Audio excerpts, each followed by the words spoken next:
Hey guys, Adam here with the review of the Sony Ericsson Xperia X10 Mini. This smartphone was sent out for review purposes by Sony Ericsson themselves, so I do want to take a second to thank them. Now, to begin, I'm sure a lot of you have seen my unboxing of this phone, and if you haven't, and you're interested in seeing what comes with the phone, you can click right there on the screen, and you should be taken to the unboxing video. If that link's not working, then you can click the link in the description, and it'll take you to the same video. Now, the Sony Ericsson Xperia X10 Mini is definitely a special phone, and it's definitely not for everyone. This phone is tiny, and I cannot stress that enough. That's why it's called the Mini.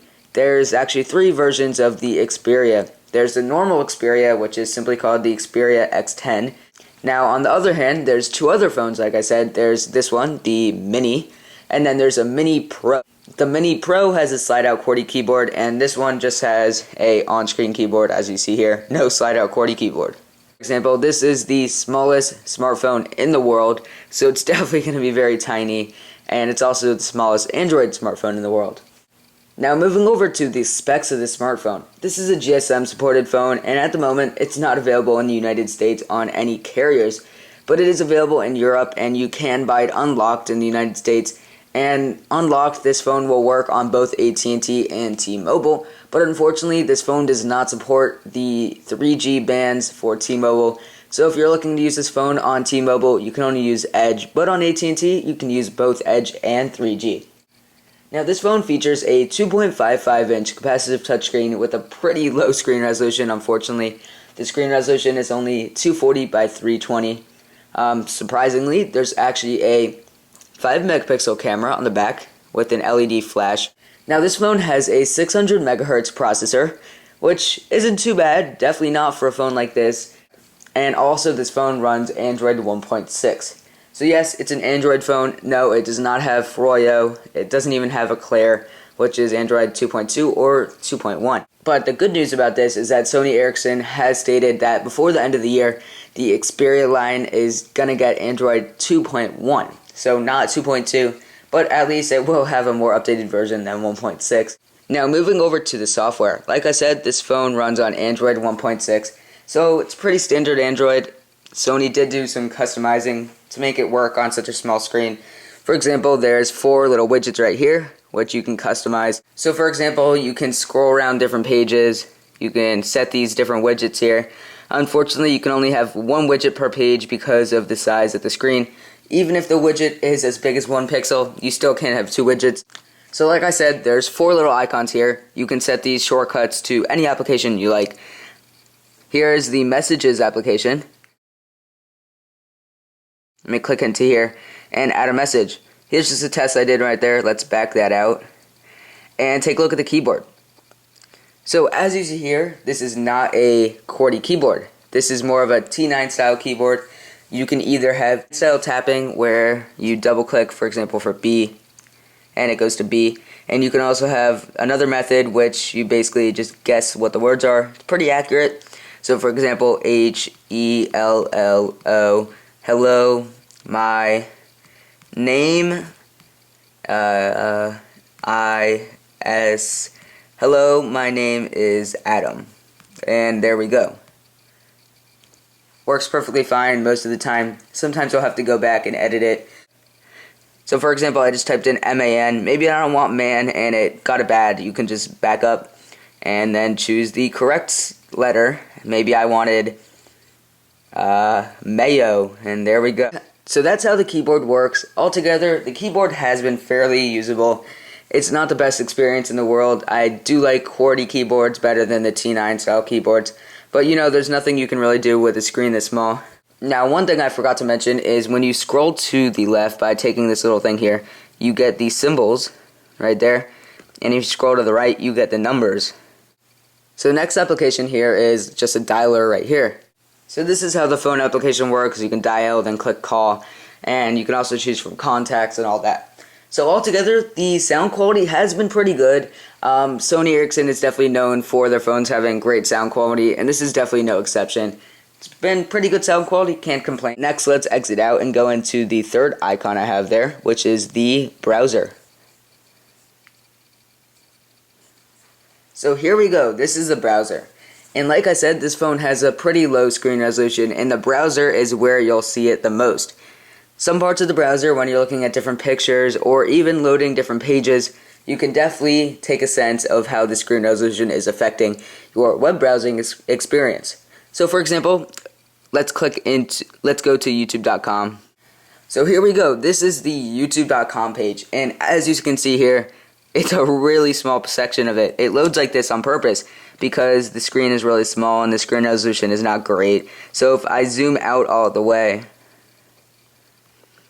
it's definitely unreadable. You cannot read any of that text really, besides in the banner ad right there, it says takers right there. Altogether, the web browser experience is okay. It's not going to be as great as, for example, on the Xperia X10, as the iPhone, as the Evo, as the Droid X, because the screen resolution is low and because the screen size is low. Next, let's go into the different applications that are stored down here. You just drag out that menu right there, and you have a bunch more. The first we have here is camera. There's two ways to get to the camera. Number one, you click that camera app right there, or you can use the dedicated camera button. It's basically just a shortcut. Hold down on it, and the camera will open. So here's the camera. Like I said, it's a 5 megapixel camera with LED flash, autofocus, geotagging, and more. Let me put some sample pictures up on the screen right now, and I'll talk about how I like the quality. So the camera quality, I've actually been pretty satisfied. With a phone this small, I would think, oh, maybe it would have a 1.3 megapixel camera or even a 3 megapixel camera. But I was very surprised it did have a 5 megapixel camera. But you know, megapixel barely means anything related to the quality, so I wasn't sure how good the quality would be.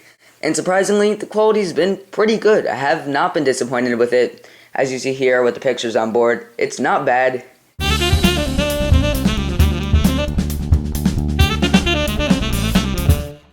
Jumping back over to the actual phone, as you see here, there's 4 different controls in the corner. This will basically choose between video mode, flash, you can adjust the flash, and you can choose down here. You can click this, you can change the actual mode: auto, macro, twilight, sports, and there we go. Now, one more thing to mention is, yes, this does have VGA quality videos.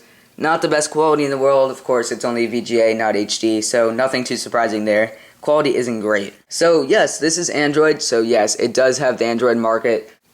Now, one problem I have had with the Android market on this phone, not really the Android market, but getting applications from the Android market, is since this phone has such a low screen resolution, some of the applications are not supported, which is definitely unfortunate. But I have gotten some cool applications to show you, and surprisingly, games work on such a small screen. And so, for example, here's Labyrinth Light, and this is definitely not a bad gaming experience at all. Let's click into it, and here we go. Let's get started. So here's a game, and you know, surprisingly, this works. A game on such a small phone definitely surprised me.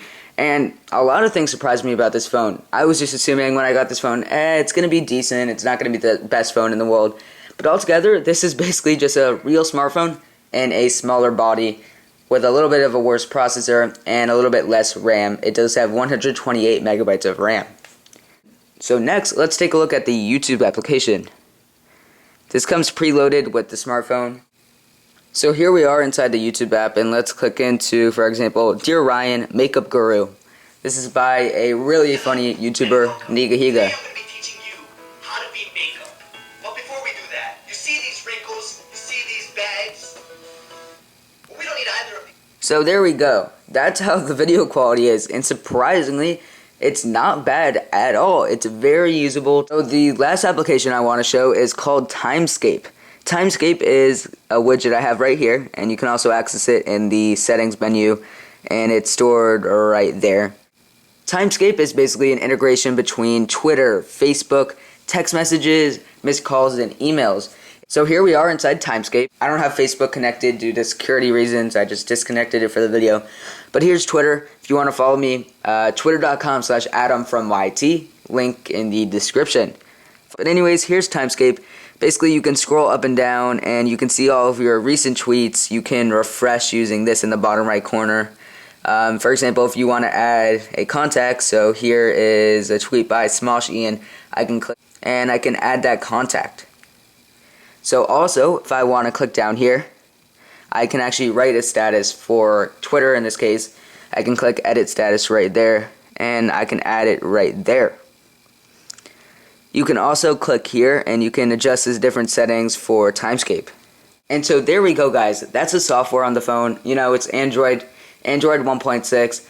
Hopefully it gets updated soon. Sony Ericsson did state that 2.1 is coming before the end of the year, like I said. And you know, that's also the phone. I covered the hardware, the software, everything I think is important in my opinion. And altogether, what I think about this phone is that it's for some people and it's definitely not for other people. If you want a smaller phone which you can easily use in one hand, that's a great thing about this phone. There's not one thing you can't do on this phone that you cannot do with only one hand. If you want a smaller phone, this is a phone for you. The world's smallest smartphone. So, you know, Android is a great OS. I'm definitely a big fan of Android.